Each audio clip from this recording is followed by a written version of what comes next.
자, 그래서 우린 또 찾아 들어가겠습니다. 네. 오늘 어떤 섹터를 봐야 되는지 김명민 매니저가 보는 주요 관심사 뭔가요?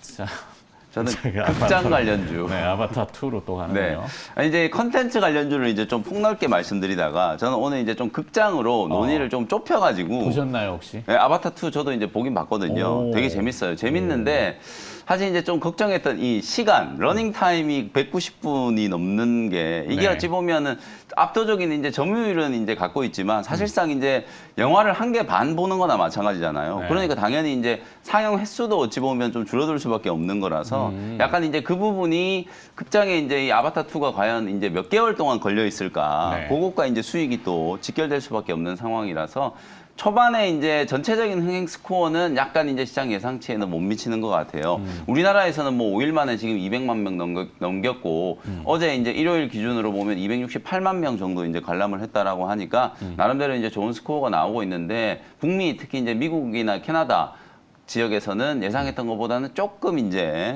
뭐 관람객 숫자가 조금 작았다 이런 평가가 있기는 하더라고요. 다만 지금 날씨가 워낙 추워가지고 그 아바타 2뿐만 아니라 사실 이제 뭐 연인들이 이제 데이트하는 공간이 거의 뭐 극장 말고는 없잖아요. 네. 그리고 요즘에 이제 대부분이 멀티플렉스 이제 극장들이 대형 이제 쇼핑몰 같은데 이제 같이 입점을 해 있는 상태이기 때문에 극장에서 영화 보고 뭐 쇼핑하고 이게 그야말로 연말에 이제 성수기잖아요. 크리스마스 시즌, 연말 시즌이기 때문에 제가 생각했을 때는 이제 뭐 꼭 아바타 2가 아니더라도 극장으로 이제 가는 관람객의 숫자가 되게 이제 큰 폭으로 좀 늘어나지 않겠는가. 그리고 이제 또 하나 이제 결정적인 이슈가 실내 이제 마스크 이제 의무 착용 해제에 대한 걸 이제 정부에서 논의하고 있잖아요. 네. 주말 동안에 이제 논의된 내용이 1차적으로는 지금 좀 이게 공식적인 오피셜인지 모르겠는데 어느 정도 이제 보도가 나온 내용을 보면 두 단계 정도로 나눠가지고 마스크 이제 의무 착용을 해제한다라는 얘기가 나왔어요. 1단계에서는 일단 네거티브 방식으로 안 되는 곳 빼고 이제 다 풀어준다. 약간 이런 방식이거든요. 그러니까 안 되는 곳은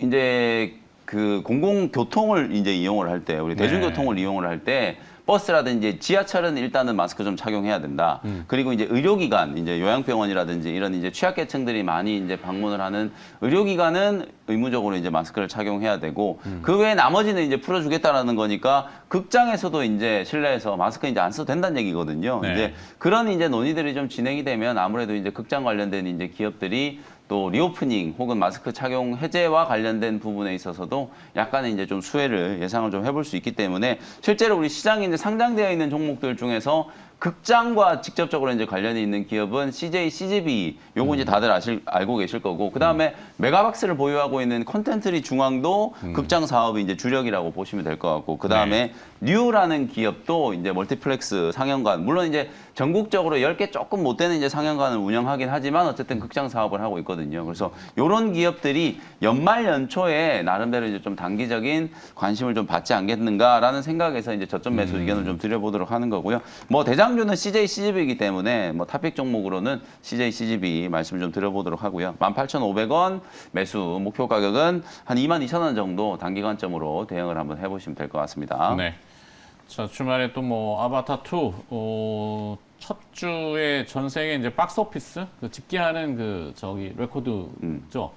뭐 5,700억 원 거둬들였다고. 네. 예상치에는 조금 못 미친다고 하는데 네. 워낙 많은 대규모의 자본이 들어가서 자, 네. 극장? 아바타 2를 저도 이제 금요일에 3D IMAX로 봤습니다.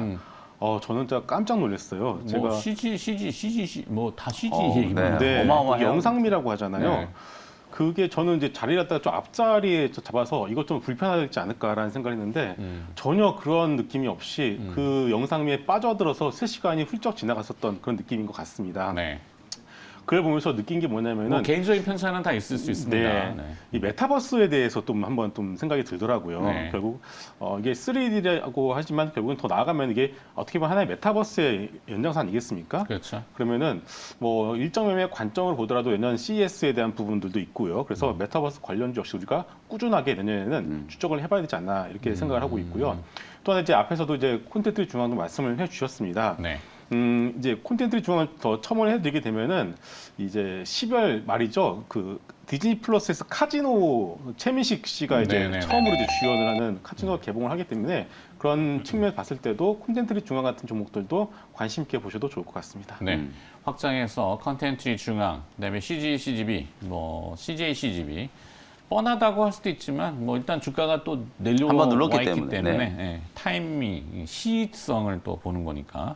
김성훈 이사는 오늘 어떤 섹터를 보실지 네. 김성훈 이사의 전략을 보도록 하죠.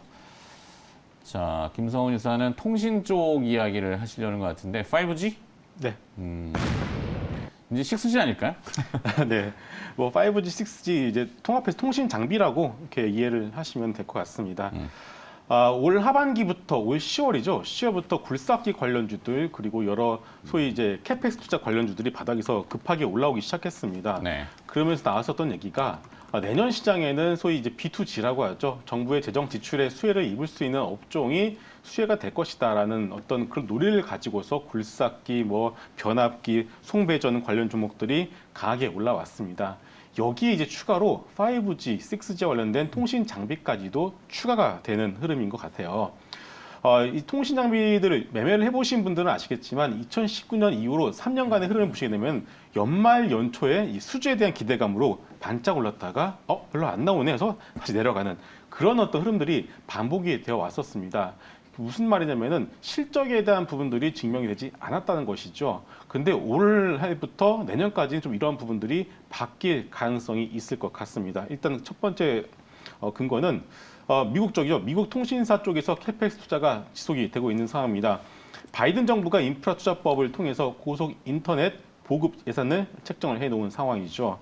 여기에 더해서 인도를 이제 우리가 빼놓고 얘기를 할 수 없을 것 같아요. 네. 인도 역시도 주파수 경매가 올 8월에 종료가 되었고요. 그 얘기는 2023년 내년부터는 본격적으로 5G 장비에 대한 발주가 나올 수 있다라고 우리가 봐야 될 것 같습니다. 이미 올해 8월이죠. 삼성전자 쪽에서 미국 인도 2위 사업자인 에어텔 쪽으로 수주가 좀 나온 것으로 확인이 되어 가고 있고요. 2023년부터 본물량이 공급이 될 예정입니다. 여기에 더해서 1위 사업자죠. 일라이언스 지오가 계획된 것이 2023년 말까지 5G 통신망을 구축하겠다. 그리고 에어텔은 2024년 1분기까지 5G 전국망을 구축을 목표로 하겠다라고 이미 타임라인을 정해놓은 만큼 이것에 대한 수혜를 레퍼런스를 가지고 있는 삼성전자가 삼성전자 네트워크스라고 하죠. 이쪽이 충분히 수혜를 입을 가능성이 높기 때문에 바닥에서 그렇게 많이 올라오지도 않았습니다. 그래서 이런 5G 장비, 5G 관련주 역시도 여러분들이 좀 꾸준히 내년까지도 보셔야 되지 않을까 싶습니다. 네. 그래서 기업은 탑픽은 HFR을 말씀을 드리겠습니다. HFR. 네. 일단은 탑픽으로 말씀드린 근거는 뭐냐면은 북미양 매출이 상당히 큰 폭으로 증가를 하고 있고요. 네. 내년 실적 대비해서 퍼밸류가 하죠. 퍼밸류가 약 6배 정도로 상당히 저평가입니다. 그래서 싼 기업인데 내년 실적에 대한 어떤 그림과 성장성이 좀 명확해 보인다라는 측면에서 HFR을 최선호주로 말씀을 드리도록 하겠습니다. 네, 김영미 매니저는 확장하신다면. 네, 실제 이제 아까 앵커님도 잠깐 말씀해주셨다시피 지금 이제 경제 지표들이 안 좋아지기 시작했어요, 실제로. 중국 쪽에 이제 11월 경제 지표들 완전 다 쇼크 수준이었고, 미국도 이제 최근에 이제 소비 지표가 또 좀 둔화되기 시작했거든요. 네. 고용 지표 내년에 조금 안 좋아질 거 거의 이제 불을 보듯 뻔한 상황이고, 이런 상황이기 때문에 사실은 이제 재정 정책이 조금 더 이제 절실하게 좀 요구되는 이제 시기가 내년 이제 2023년이라고 이제 보시면 될 것 같거든요. 재정 정책을 한다라는 것 자체가 결국은 이제 공공 일자리 만들고 대형 이제 인프라 투자하는 그런 식으로 이제 연결이 되는 대표적인 거기 게 SOC. 때문에 맞습니다. 그게 가장 중요한 게 결국 또 이런 5G, 6G에 대한 이제 투자일 수밖에 없거든요. 그래서 아마 연말에 이제 그런 기대감이 반영이 되면서 사실 이제 섹터적으로 보면 연말에 조금 이제 좀 잘 움직이는 섹터가 지금 거의 없는데 그나마 이제 통신 장비 관련된 종목들이 한 1, 2주 정도 꾸준하게 이제 지금 상승 추세를 만들고 있기 때문에 이런 흐름은 아마도 이제 좀 연말까지 지속될 수 있는 가능성이 상당히 좀 높다. 방금 또 이사님 말씀해 주셨던 것처럼 최근에 또 삼성전자가 인도라든지 일본 쪽에서 추가적인 이제 또 수주를 하면서 좋은 소식들이 이제 계속 좀 나오고 있기 때문에 관련된 기업들의 어떤 실적 개선에 대한 기대감 반영될 수 있는 상황이라고 보여지거든요. 그래서 저는 이제 눈에 띄게 이제 좀 이 그 재무제표가 좀 빠르게 좀 좋아질 수 있는 기업으로 스몰셀 기업 이제 이노와이어리스를 저는 이제 탑픽 종목으로 말씀을 좀 드리고 싶고요. 이노와이어리스도 지금 추세를 보시면은 아주 이쁘게 잘 올라오고 있어요. 지금 뭐 5G 통신 장비 기업들이 뭐 에스테크라든지 솔리드, HFR, 이노와이어리스 뭐 이런 종목들이 전체적으로 다 이제 박스권 상단을 조금 이제 뚫어가고 있는 모습이었기 때문에 뭐 이노와이어리스 지난주 금요일 종가 근처 보시고 그다음에 목표 가격은 한 38,000원 정도 이제 보시면서 단기 트레이딩 관점으로 대응을 한번 해보셔도 될 것 같습니다. 네. 자, 5G는 은연중에 많이 묻히는 것 같고 이제 6G 얘기들을 빨리 당겨오는데 주말에 이제 뭐 뉴스 보셨겠지만 북한에서 또 뭐 발사체를 날렸죠. 이게 이제 통신과 그다음에 위성 개발 쪽에 어떤 포인트가 있는 것 같은데 북한까지도 위성 쪽에 관심을 둔다는 얘기는 이게 좀 애매모호한데 사실 그 아까 우리 일론 머스크의 그 테슬라를 얘기했지만 스페이스X라고 하는 저궤도 위성 프로젝트가 있죠. 이게 이제 6G를 앞당기기 위해서 저궤도에 위성을 뿌리는 현상인데 그거를 이제 독점하는 것을 견제하기 위해서 아마존에서도 프로젝트를 합니다. 이른바 카이퍼 프로젝트라는 용어를 찾아보시면 다 나옵니다. 그 아마존도 이걸 서두르고 있다라는 것은 우리나라도 따라가야 된다.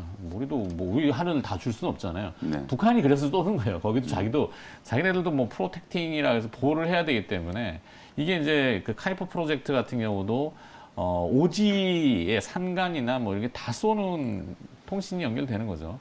받고 싶어 안 받고 안 받고 싶어 받는 게 뭐 이런 게 아니라 다 들어갑니다. 다 들어가기 때문에 통신 이슈가 아마 연말에 그래서 나오는 것 같고 자, 뭐 우리 김성훈 이사는 그래서 기업으로 HFR, 그다음에 김현 매니저는 확장성으로 이노와이어리스 이렇게 정리해 주셨네요. 맞죠? 네, 맞습니다. 네. 네. 더 하신 말씀은 없습니다. 없고 일발장전 넘어가겠습니다.